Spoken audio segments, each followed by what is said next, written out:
درود شریف پڑھیں اللہم صلی علی محمد النبی الأمی وعلی آلہ وصحبہ اجمعین آلہ واصحابہ اجمعین اللہ من الشیطان الرجیم بسم اللہ الرحمن الرحیم وَإِذْ يَمْكُرُ بِكَ الَّذِينَ كَفَرُوا لِيُثْبِتُوكَ أَوْ يَقْتُلُوكَ أَوْ يُخْرِجُوكَ گرامی علماء کرام، حاضرین جلسہ، پردہ نشین خواتین، اللہ تعالیٰ کی مہربانی اس کا ہے۔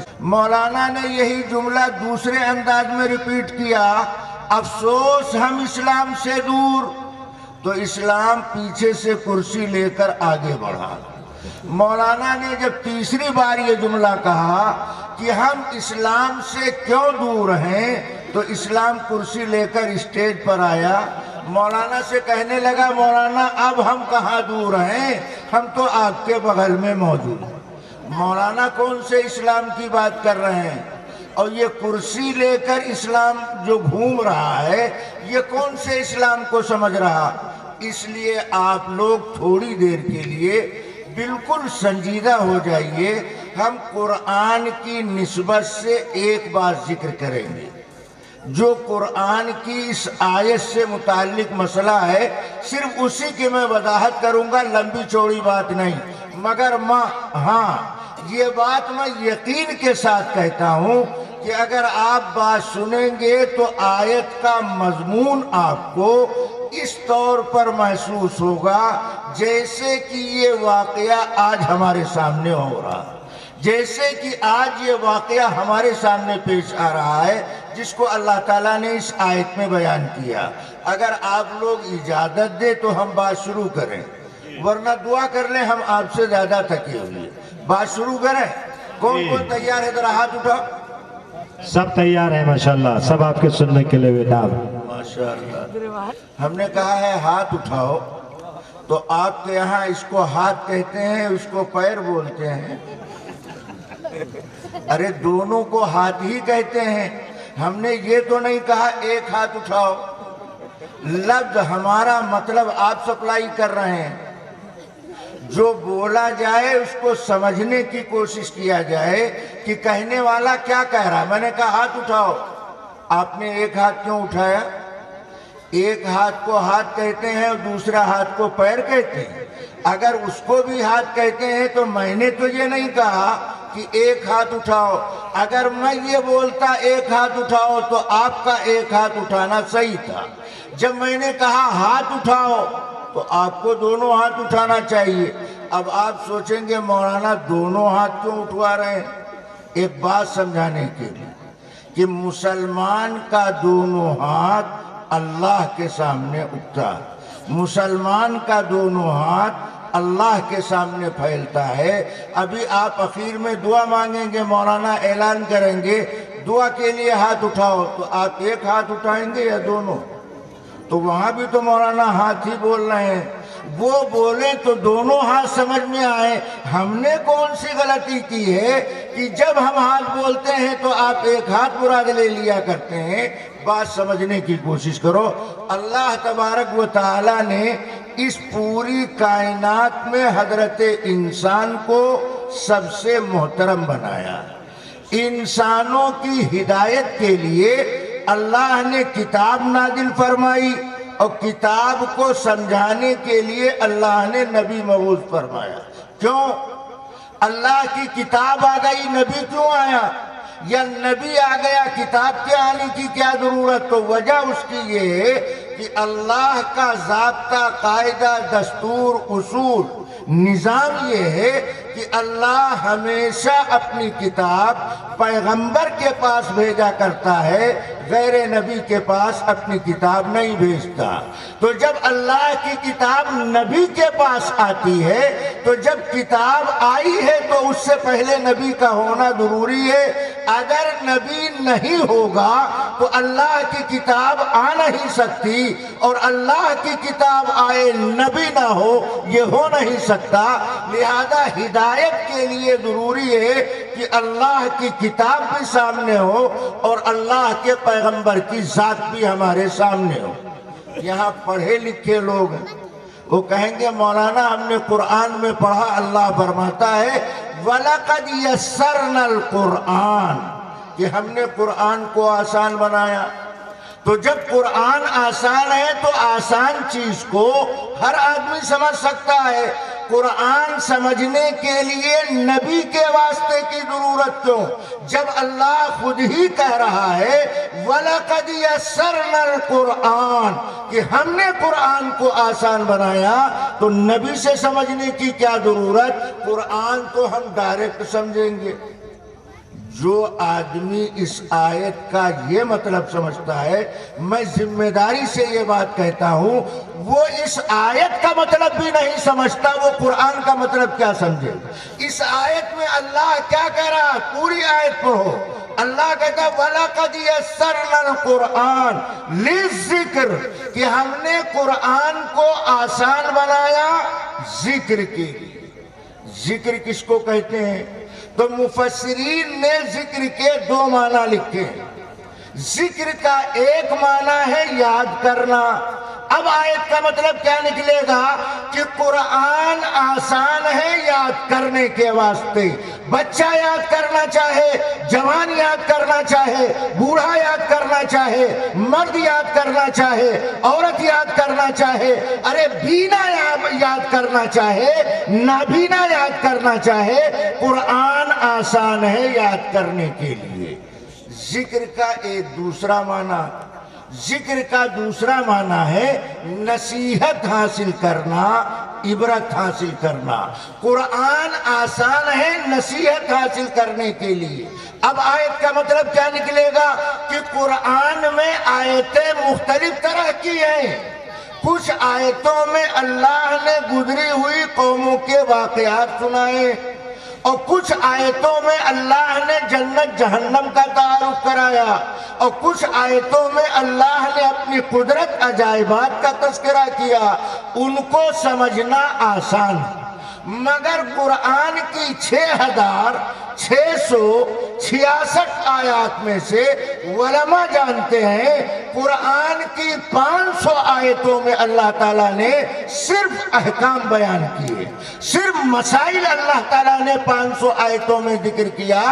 عبرت کے واقعات کا سمجھنا آسان ہے، مگر احکامات کا سمجھنا آسان نہیں۔ مثال کے طور پر قرآن میں اللہ نے نماز پڑھنے کا حکم دیا، بار بار حکم دیا، مگر پورے قرآن میں کوئی مائی کا لال 4 رکعت نماز پڑھنے کا طریقہ قیامت کی صبح تک نہیں دکھا سکتا۔ 4 رکعت نماز پڑھنے کا طریقہ قیامت کی صبح تک قرآن سے ثابت نہیں کر سکتا ہے۔ یہ 4 رکعت تو بہت بڑی چیز، پوری سورہ جمعہ کی آیات پڑھ کر کے جمعہ کی 2 رکعت نماز پڑھنے کا طریقہ، اور جمعہ کی نماز سے پہلے 2 خطبے کا ہونا کوئی مائی کا لال قرآن سے ثابت نہیں کر سکتا۔ جس کا تعلق احکام مسائل سے ہے، اللہ کے نبی نے قرآنی احکامات و مسائل کو اللہ کی ہدایت کی بنیاد پر امت کے سامنے کلیئر طور پر بیان کیا کہ قرآن جو نماز پڑھنے کو کہہ رہا ہے، اس نماز پڑھنے کا مطلب کیا ہے، نماز پڑھنے کا طریقہ کیا ہے، حج کرنے کا طریقہ کیا ہے، زکوٰۃ دینے کا طریقہ کیا۔ اس لیے اللہ کی کتاب کے ساتھ ساتھ اللہ کے نبی سے بھی واسطہ ضروری ہے۔ بغیر اللہ کے نبی کی قرآن کو سمجھا نہیں جا سکتا۔ اب بات ہمارے سامنے یہ آئی کہ قرآن بھی ضروری ہے، اللہ کا نبی بھی ضروری ہے۔ اب آپ قرآن پڑھیے، ادھر اللہ کے نبی مکہ میں آئے، ادھر جبریل قرآن لے کر کے آئے، قرآن اترنے لگا، اللہ کے نبی نے اعلان کیا کہ اللہ نے ہم کو پیغمبر بنایا اور ہم پر یہ کلام نازل کیا۔ مکہ والوں نے جب سنا تو انہوں نے کہنا شروع کیا کہ ایک اللہ کی بات کرتے ہیں، یہ اللہ کے کلام کا پیغام پیش کرتے ہیں، ایسا ہم نہیں ہونے دیں گے۔ اللہ کے نبی جب قرآن پڑھتے تھے تو قرآن کی توہین و تنقیص کرنے والوں کا عمل قرآن ذکر کرتا ہے. وَقَالَ الَّذِينَ كَفَرُوا لَا تَسْمَعُوا لِهَذَا الْقُرْآنِ وَالْغَوْا فِيهِ لَعَلَّكُمْ تَغْلِبُونَ. کہا قرآن کے منکروں نے کہ جب قرآن پڑھا جائے شور مچاؤ، تالی بجاؤ، سیٹی بجاؤ، اپنی آواز سے قرآن کی آواز کو دباؤ. اللہ نے کیا کہا؟ تالی کا جواب تالی، سیٹی کا جواب سیٹی. یہ ایمان والوں کا طریقہ نہیں، بلکہ اللہ نے قرآن کے دیوانوں سے اور کلام خدا کے متوالوں سے کہا وَإِذَا قُرِئَ الْقُرْآنُ فَاسْتَمِعُوا وَأَنصِتُوا لَعَلَّكُمْ تُرْحَمُونَ. کہ جب قرآن پڑھا جائے تو کان لگا کر سنو، خاموشی اختیار کرو. اس آیت میں یہ نہیں کہا جا رہا ہے کہ جب نماز میں قرآن پڑھا جائے تو کان لگا کر سنو. میاں قرآن چاہے نماز کے باہر پڑھا جائے یا نماز کے اندر پڑھا جائے، جب بھی قرآن پڑھا جاتا ہے کلام خدا کہلاتا ہے. اور کلام خدا کے احترام کا تقاضا ہے کہ سننے والے کان لگا کر خاموشی کے ساتھ قرآن سنے. نفع کیا ہوگا؟ فرمایا لعلکم ترحمون. وہ کہتے ہیں قرآن کی آواز دبانے سے ہم کو غلبہ ملے گا. ہم تمہیں یہ نسخہ بتاتے ہیں قرآن کا احترام کرنے سے تم اللہ کی رحمت کے حقدار بن جاؤ، اللہ کی رحمت کے حقدار بن جاؤ. جب اللہ نے یہ آیت نازل کیا تو صحابہ گلیوں میں چلتے ہوئے قرآن پڑھ رہے ہیں، دکان پر بیٹھے ہوئے قرآن پڑھ رہے ہیں، بستر پر لیٹے ہوئے قرآن پڑھ رہے ہیں. وہ کہنے لگے کام سارا کا سارا خراب. یہ سارے کے سارے جمع ہو کر اپنا نمائندہ پیغمبر کے پاس بھیجتے ہیں. کیا کہا؟ نبی کے پاس آ کر کے ابو جہل کے نمائندے نے کہا آپ لوگوں کو ایک اللہ کی بات، اللہ کا کلام سنانا بند کر. اگر آپ چاہتے ہیں اقتدار تو ہم رعایا بننے کے لیے تیار. اگر لڑکی چاہیے تو مکہ کی شہزادی پیش کرنے کے لیے تیار. اور اگر دولت چاہیے تو ہیرا موتی کی ڈھیر لگانے کے لیے تیار. مگر اللہ کے پیغمبر نے ان کے سوالوں کے جواب میں کیا فرمایا؟ یہاں رک کر کے ایک بات بطور حاشیہ میں عرض کرتا ہوں. آپ نے اس سوال کا جواب سنا ہوگا کہ نبی نے کہا ایک ہاتھ میں سورج اور دوسرے ہاتھ میں چاند لا کر رکھ دو تب بھی میں اس کام سے رکنے والا نہیں. مگر سوال یہ ہے کہ نبی کے سامنے اولاد دولت حکومت پیش کی جا رہی. نبی اس کے جواب میں کہتے ہیں ایک ہاتھ میں سورج اور دوسرے ہاتھ میں چاند لا کر رکھ دو. نبی نے چاند و سورج کا حوالہ کیوں دیا؟ علماء نے نبی کے اس جواب پر دو حکمت تحریر کیا. دھیان سے سنو، کم لوگوں کو یہ بات معلوم ہوگی جو میں آگے ذکر کر رہا ہوں. نبی نے جواب میں چاند و سورج کا حوالہ کیوں دیا؟ نبی کے اس جواب میں ایک حکمت یہ پائی جاتی ہے کہ چاند سے چاند کو خریدا نہیں جا سکتا، چاند کی قیمت کو ادا نہیں کیا جا سکتا.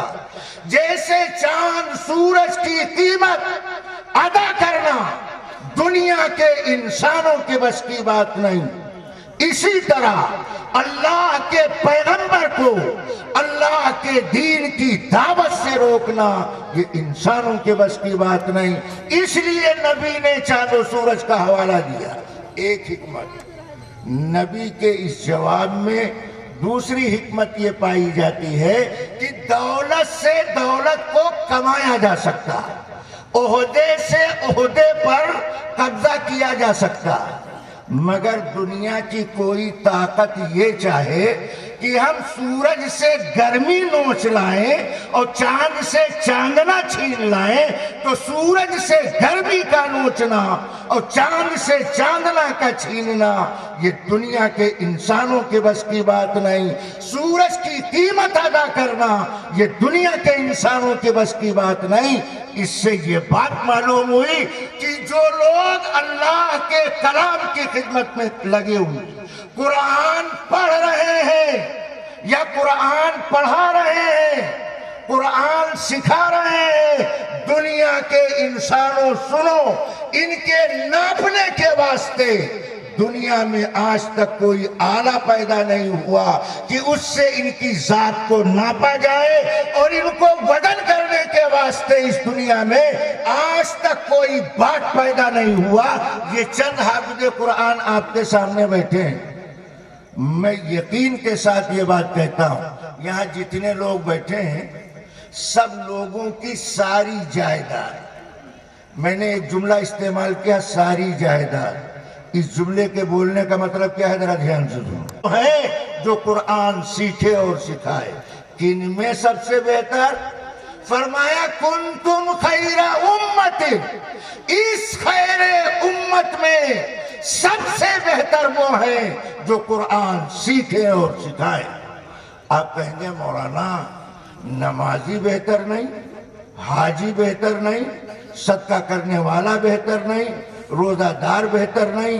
میری بات کا صحیح مطلب سمجھو. بے شک نمازی بہتر, حاجی بہتر, روزہ دار بہتر, مگر ان کی خیریت, ان کی بہتری بھلائی موسم کے ساتھ خاص ہے. نمازی اللہ کو اچھا لگتا ہے حالت نماز میں, روزہ دار اللہ کو اچھا لگتا ہے روزے کی حالت میں, حاجی اللہ کو اچھا لگتا ہے موسم حج میں. مگر حافظ قرآن اور قاری قرآن کا رتبہ مقام مرتبہ کچھ الگ تھلگ. نماز سے پہلے بھی قرآن چاہیے, نماز کے بعد بھی قرآن چاہیے, روزے سے پہلے بھی قرآن چاہیے, روزے کی حالت میں بھی قرآن چاہیے, افطار کے بعد بھی قرآن چاہیے. میاں اگر قرآن ہے تو صفوں میں نمازی نظر آئیں گے, میناروں پر اذان کی آواز سنائی پڑے گی. اگر قرآن ہے تو دین اسلام کا وجود ہے, اگر قرآن نہیں ہے تو دین اسلام کا نام باقی نہیں. اس لیے فرمایا خیرکم من تعلم القرآن وعلمہ, تم میں سب سے بہتر آدمی وہ ہے جو قرآن سیکھے اور سکھائے, قرآن پڑھے اور پڑھائے. جیسے کلاموں میں سب سے سچا کلام اللہ کا کلام, کلاموں میں سب سے اچھا کلام اللہ کا کلام, اسی طرح جو کلام اللہ کی خدمت کرنے والے ہیں وہ تمام اچھے لوگوں میں سب سے اچھے کہلاتے ہیں. اس لیے کہ دین کا سارا دار و مدار اللہ کے کلام سے وابستہ ہے. اللہ کے پیغمبر علیہ السلام نے جب یہ دو ٹوک جواب دیا تو وہ سارے قرآن کے دشمن پریشان, کہنے لگے یہ عہدہ دباؤ میں نہیں آ رہے, یہ لالچ کے شکار نہیں ہو رہے. لہذا ابو جہل, ابو لہب, عتبہ, شیبہ, نضر بن حارث, یہ سارے پیغمبر کے دشمن دار الندوہ میں جمع ہوئے. دار الندوہ یہ لکھنؤ گومتی کے کنارے جو مدرسہ ہے وہ آپ نہ سمجھیے گا, بلکہ مکہ میں حرم کے قریب ایک گھر تھا جس میں ابو جہل کے لوگ جمع ہو کر پیغمبر کے خلاف پلان بنایا کرتے تھے. اس مکان کو دار الندوہ کہا جاتا ہے جس کو آج حرم میں شامل کر دیا گیا. یہ سارے کے سارے دار الندوہ میں جمع. اس مجلس میں نضر بن حارث بھی موجود, اور نضر بن حارث پیغمبر کا کتنا بڑا دشمن. اللہ کے نبی حرم کے صحن میں کھڑے, نضر بن حارث آئے, کہنے لگے آپ کہتے ہیں کہ کوئی اس قرآن کا جواب نہیں لا سکتا, آج سے یہ اعلان بند کرو, یہ مت کہو کوئی چھوٹی آئے سورت جواب میں لائے, ہم تو پورے قرآن کا جواب لائیں. کیا کہا؟ لو نشاء لقلنا مثل هذا ان هذا الا اساطیر الاولین. اگر ہم چاہیں تو پورے قرآن کا جواب لا سکتے ہیں. کیوں؟ ان ھذا الا اساطیر الاولین. اس قرآن میں تو گزری ہوئی قوموں کے واقعات بیان کیے گئے، اس سے زیادہ ہم قرآن کی حیثیت نہیں مانتے. اللہ سن رہا ہے، اللہ کا نبی سن رہا ہے کہ کتنے بڑے گردے کی بات کر رہا ہے کہ قرآن میں کچھ نہیں، چند واقعات ہیں اور اسی پر بات ختم نہیں. آگے پڑھو.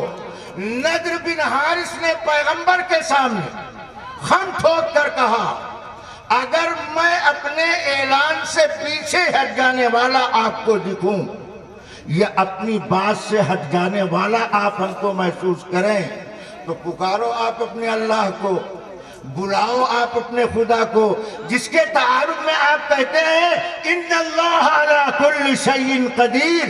کبھی آپ کہتے ہیں فعال لما یرید. پکارو اپنے اللہ کو. امطر علینا حجارۃ من السماء ابیتنا بعذاب علیم. کہ آپ کا اللہ ہم پر پتھر برسائے، آگ برسائے، کنکر برسائے، زمین میں دھسائے، دریا میں بہائے، ہوا میں اڑائے، پہاڑ میں چھپائے. ابیتنا بعذاب علیم. جو دردناک عذاب چاہے ہم پر مسلط کر دے مگر ہم جواب لائیں. اللہ سن رہا ہے. اللہ کے لیے پتھر برسانا، آگ میں راکھ بنانا، پانی کا بلبلہ بنا کر گزار دینا اللہ کے لیے کچھ مشکل نہیں. اللہ سب کچھ کر چکا. مگر اللہ نے کہا پیغمبر وَأَنْتَ فِيهِمْ. ہم نے آپ کو رحمت للعالمین بنایا. اگر آپ کے روتے ہوئے ان کو عذاب میں گرفتار کیا گیا تو آپ کی شان رحمت پر بٹا لگے گا، آپ کی شان رحمت پر بٹا لگے گا. آپ کی شان رحمت ہمارے لیے مانے ہیں کہ ان پر ہم عمومی عذاب مسلط نہیں کر رہے ہیں، ورنہ منہ مانگا مراد پورا کرنے میں ہماری نظر میں کوئی تاخیر نہیں ہے. حضرت محمد الرسول اللہ صلی اللہ علیہ وسلم ساری گفتگو سن رہے. یہ سارے کے سارے دارالندوا میں جمع ہوئے. دروازہ بند ہونے لگا. اتنے میں ایک اجنبی آدمی آیا، اندر بیٹھ گیا. ابو جہل نے دیکھا، آنے والے سے پوچھا بتا تو کون ہے؟ تو آنے والا بھی غیر معمولی تھا، صاف کلیئر جواب نہیں دے رہا. آنے والے نے کہا مجھے لوگ نجد کا شیخ کہتے ہیں. تو ابو جہل نے کہا صاف کلیئر جواب دو، گول مول گابھن بات مت کرو. تو آنے والے نے کہا میں ابلیس ہوں. ابو جہل بھی گھبرا گیا. ابلیس انسانی شکل میں دارالندوا میں ابو جہل کی مجلس میں موجود ہے. ابو جہل نے پوچھا تم بن بلائے کیوں آئے؟ تو ابلیس نے کہا بات دراصل یہ ہے جس کام کے لیے آپ لوگ پریشان ہیں اصلاً یہ کام ہمارا ہے، اصلاً یہ کام ہمارا، اس لیے بن بلائے میں آیا. اب ابلیس نے کہا ایجنڈا دفعہ نمبر 1 کیا؟ کہا ہر حال میں ان کا پیغام ختم ہونا چاہیے. ابلیس نے کہا رائے دو.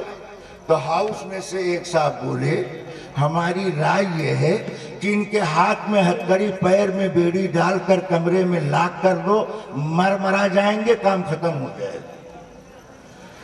ابلیس بولا کیا کہہ رہے ہو؟ کس کے بارے میں کہہ رہے ہو؟ یہاں رک کر کے ایک بات بطور حاشیہ یاد رکھو. ابلیس صحابہ کے بارے میں کیا تاثر ذکر کر رہا، اور آج کے زمانے کی ابلیس صحابہ کے بارے میں کیا کہتے ہیں.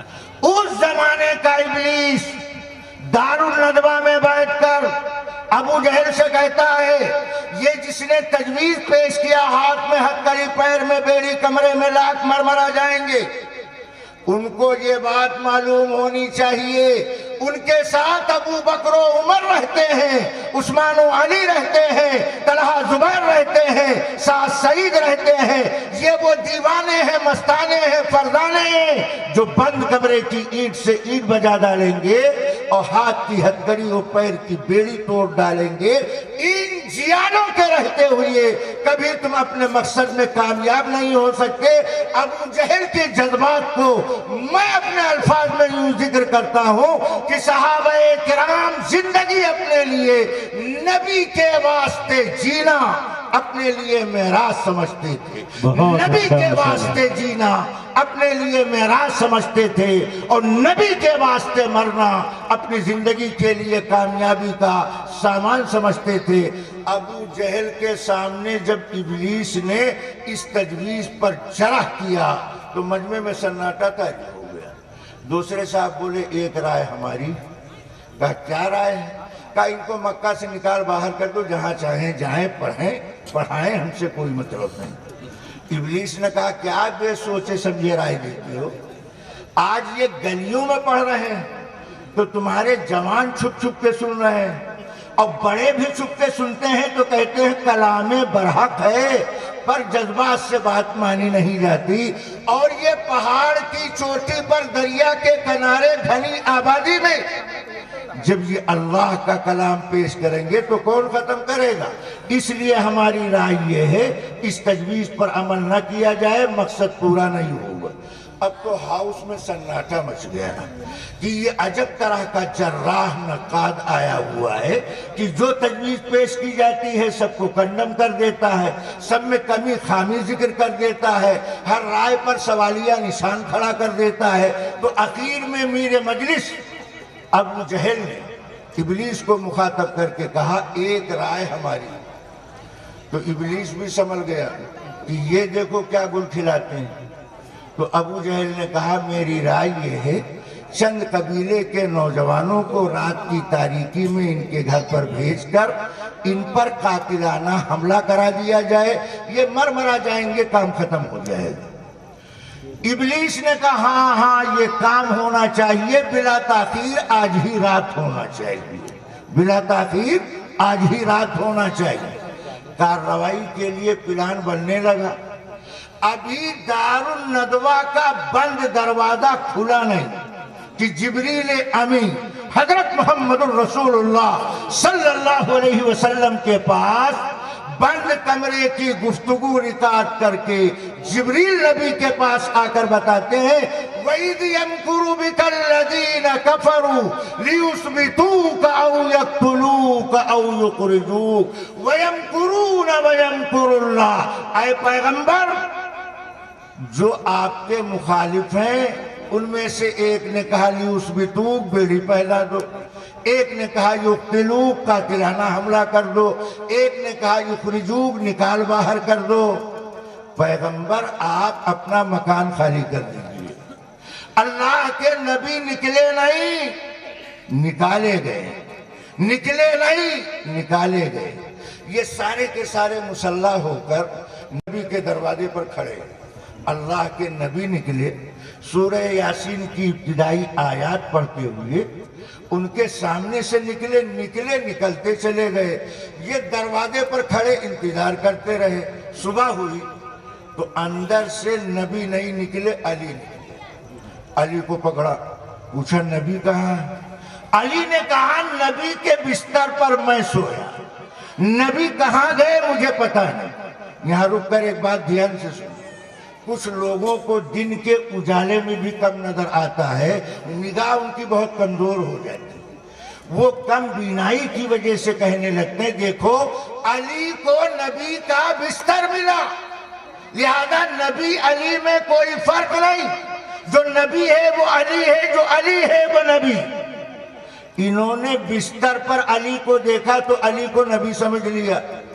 علی باہر نکلے تو ابو جہل کے لوگ جو دروازے پر کھڑے تھے انہوں نے علی کو پکڑا، پوچھا نبی کہاں؟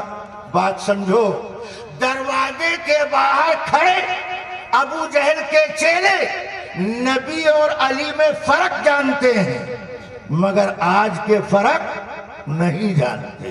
اس زمانے کے لوگ فرق جانتے، نبی اور ہے علی اور ہے۔ نبی کے بستر کے ملنے سے علی نبی نہیں ہو سکتا، نبی کے بستر سے اٹھ کر آنے والا علی ہی رہے گا، نبی نہیں بنے گا۔ ان کو چھوڑ دیا، اب یہ جا کر ابو جہل سے ملے، کہا وہ تو چلے گئے، کہا وہ تو چلے گئے۔ اب یہاں رک کر ایک سوال ایک جواب، بات مکمل۔ یہ لوگ جب نبی کو قتل کرنے آئے تھے تو دروازے پر کھڑے کیوں انتظار کرتے رہے؟ اندر داخل ہو جاتے، اندر ہی نبی کو پکڑ لیتے۔ یہ دروازے پر آ چکے تھے، اس کے بعد نبی نکلے، ان کے سامنے سے نبی نکلے ہیں، نبی نے ان کو دیکھا ہے، انہوں نے نبی کو نہیں دیکھا۔ معلوم کیا ہوا؟ ہر آنکھ نبی کا دیدار، بہت خوب، سبحان اللہ، بہت ہر اچھا۔ آنکھ نبی کا دیدار نہیں کر سکتی ہے۔ نبی ہر ایک کو دیکھ سکتا ہے مگر نبی کو ہر ایک نہیں دیکھ سکتا۔ اللہ کے نبی نے دشمنوں کو دیکھا مگر دشمن نبی کو نظر نہیں آئے، دشمن نبی کو نہ دیکھ سکے۔ یہ نبی کے گھر میں داخل ہو جاتے، قاتلانہ حملہ کر دیتے، پوری رات انتظار کرنے کی ضرورت کیا تھی؟ جواب سنو۔ یہ ہم اس دور کی بات کرتے ہیں جس دور کو دور جاہلیت اور دور جہالت کہا جاتا ہے۔ یہ جملہ آپ علماء کی زبان سے بہت سنتے ہیں مگر میں سچ کہتا ہوں مطلب کم لوگ سمجھتے ہیں۔ سنتے تو سب لوگ ہیں مگر اس جملے کا صحیح مطلب کم لوگ سمجھتے ہیں۔ دور جاہلیت اور دور جہالت، اس جملے کا یہ بولنے کا مقصد کیا ہے؟ اس زمانے میں صرف جہالت تھی اور سب معاملہ ٹھیک تھا؟ علماء تو بتاتے ہیں ساری برائی، قتل، غارت گری، نشہ، عصمت دری، ساری برائی سب آپ پر۔ تو ان سارے جرائم کو ذکر نہ کرتے ہوئے ایک جامع جملہ استعمال کیا، وہ دور جاہلیت اور دور جہالت کہلاتا ہے۔ کیا مطلب؟ ہر برائی اپنی انتہا کو پہنچی ہوئی، ہر برائی اپنی انتہا کو پہنچی ہوئی تھی۔ اس دور کے تعارف کے لیے جامع جملہ استعمال کیا گیا، وہ دور جاہلیت، دور جہالت کہلاتا ہے۔ مگر ایک خوبی اس دور میں بھی پائی جاتی، وہ کیا؟ مردانہ خانے میں جہاں زنانہ بھی رہتی ہوں، اس مکان میں اجنبی آدمی مالک مکان کی اجازت کے بغیر داخل نہیں ہوتا تھا۔ نبی کے مکان میں اجازت کے بغیر نبی کے دشمن داخل نہیں ہو رہے۔ اس سماج میں حیا کا اتنا پالن کیا جاتا تھا، اس لیے یہ پوری رات انتظار کرتے رہے۔ جا کر بتایا، وہ تو نکل گئے، اللہ کے نبی نکلے، نکلتے چلے گئے، صدیق اکبر ملے، چلتے چلے گئے، غار میں رہے، غار سے نکلے، چل پڑے، راہ مدینہ میں رواں دواں۔ ابلیس کی اس تجویز کو سامنے رکھ کر ابو جہل نے بعد میں ایک اعلان کیا، کہا نبی اور ابو بکر یہ دونوں مکہ سے غائب ہیں، لہذا زندہ مردہ جو خبر لائے مکہ کے 100 سرخ اونٹ انعام میں پیش کیے جائیں۔ مکہ کے 100 سرخ اونٹ بہت قیمتی دولت کا اعلان کیا۔ سراقہ بن مالک کہتے ہیں ابو جہل کا یہ اعلان سن کر میں نے اپنی بیوی سے کہا گھوڑا دیوار کے کنارے کھڑا کرو، اگر میں دروازے پر سے گھوڑے پر سوار ہوں گا تو کسی کو میرے جانے کی خبر ہو جائے گی، کہیں وہ مجھ سے پہلے انعام لینے کے لیے آگے نہ چلا جائے۔ اس لیے سراقہ دیوار پھاند کر گھوڑے پر سوار ہوئے اور سرپٹ مکہ کی پہاڑیوں پر دوڑے، یہاں تک کہ نبی اونٹنی پر سوار ہو کر غار سے نکل کر راہ مدینہ رواں دواں ہے۔ صدیق اکبر نے سراقہ کے گھوڑے کو قریب آتا دیکھا۔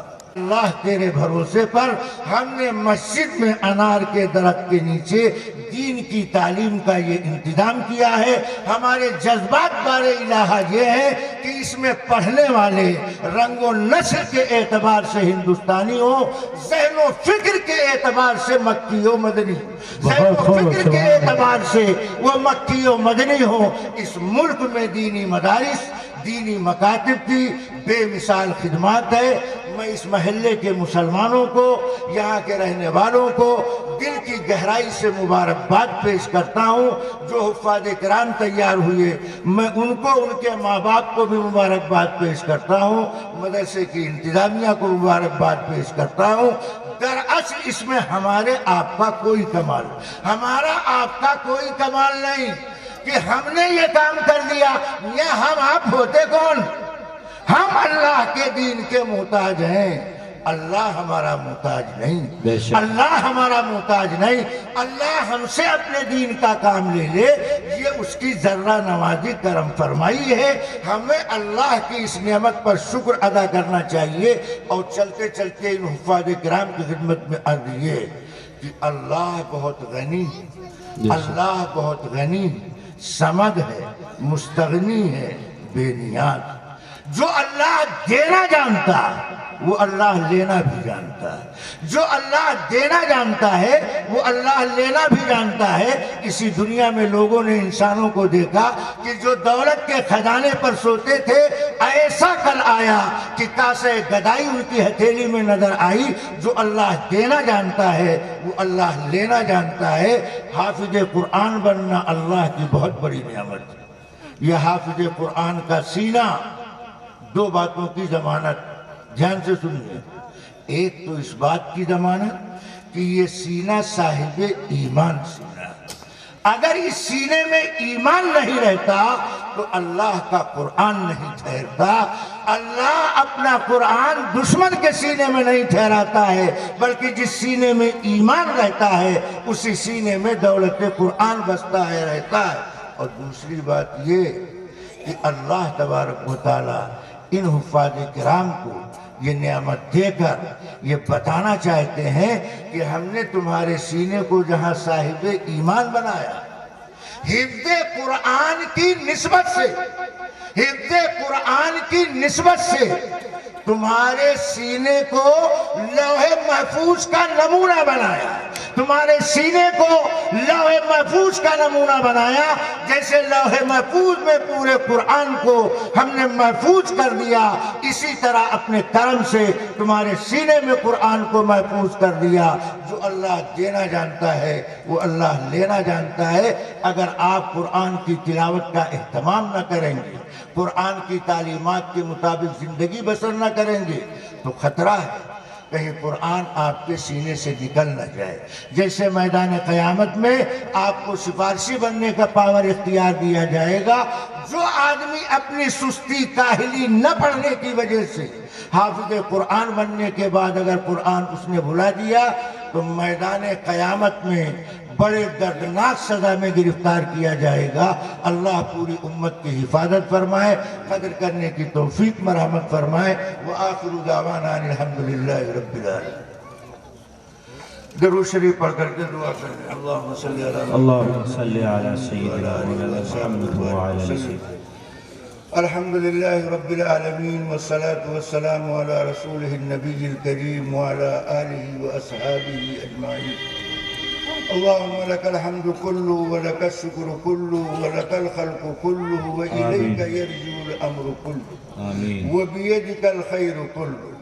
اللهم لك الحمد حمدا دائما مع دوامك، ولك الحمد حمدا خالدا مع خلودك، ولك الحمد حمدا لا منتهى له دون مشيئتك، ولك الحمد حمد عند كل طرفة عين وتنفس كل نفس.